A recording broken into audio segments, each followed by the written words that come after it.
Last summer, I took part in a service trip to Africa, and I was shocked to learn that female genital mutilation, or FGM, is still widespread throughout Kenya. I was the fourth to be mutilated. By the time I saw the first girl, she bled profusely.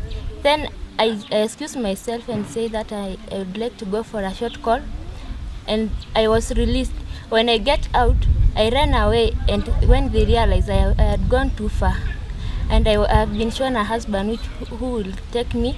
He was a very old man. He had 3 wives, so I was going to be the fourth. When I remember that, I really cried and come here. I took 2 days. I slept on the bush for 2 days. Then I reached the third day here. I just came straight to the police station and report my case, and Karo was called and she came to take me here.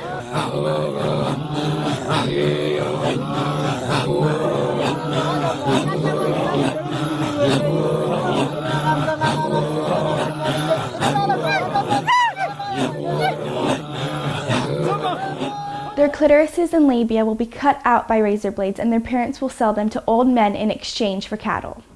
So if you go look at how it's being done, the skin is laid down and then they do it just with a simple razor, whereby they take all the labias, they cut off all the labias, and they leave that gap open to heal itself. Personally, I was circumcised when I was 13 years old. So I was expecting that at the age of 15, I start getting children. And now if I start getting children at the age of 15 and I'm unemployed, I'm not educated. Many of the girls will bleed to death, and many of the survivors will suffer lifelong problems related to this barbaric procedure. Cutting,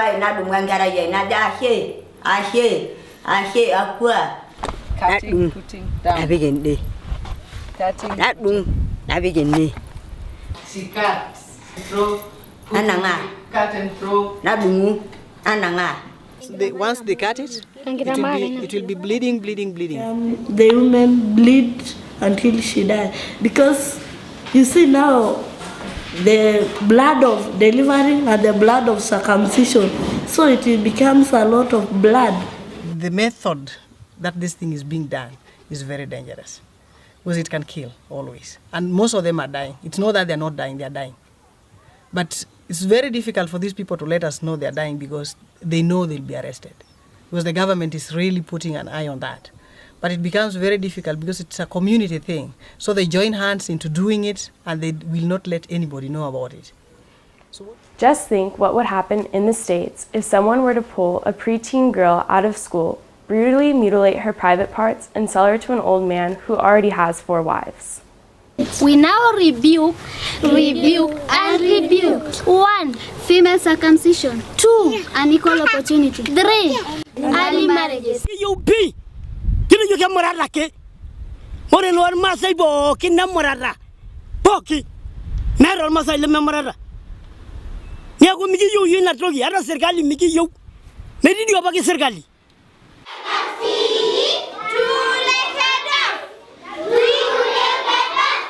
Me, I'm not circumcised. If you will be circumcised, you will not be continue with your school. So you must be married because the Maasai men or Maasai parents need kettles. Our Maasai sisters may live far away from us, but they have the same hopes and dreams we have. I don't want to be mutilated, but my parents doesn't know that I don't want.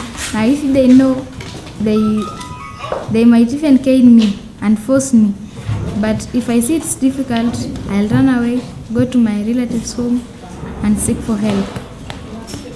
They run away and come to us because of the procedure of the FGM, because their private parts are cut off, and they fear that because it's not natural to them. Then secondly, they run away because they are being sold off to some very old men and useless, drunkard, so they don't take care of them. They are overburdened with work, and then the only thing that they do is just make babies, and then eventually they can't even take care of their own babies. Fortunately, there is hope. A brave Maasai woman named Carol Ningia, a victim of FGM and mother of 4, has joined forces with Global Roots, a children's charity that is unafraid to help children no matter how grim the situation or dangerous the location. Carol has already rescued 42 girls and with the help of Global Roots can now save hundreds more.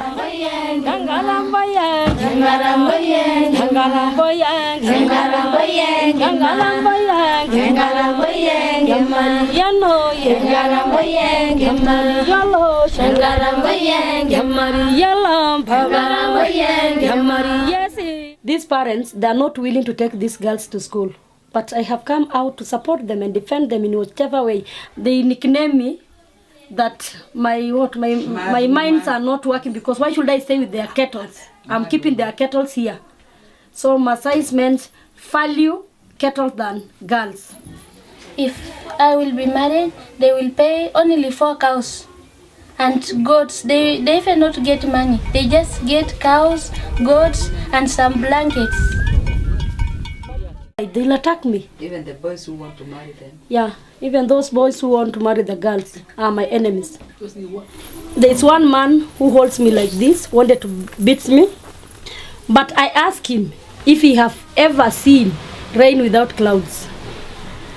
So when I saw Carol fighting over this, I joined her to fight over this because I myself am educated. I'm a farm tech. And I love girls who go to school. Okay, I decided not to be married off because I knew the better life after studying.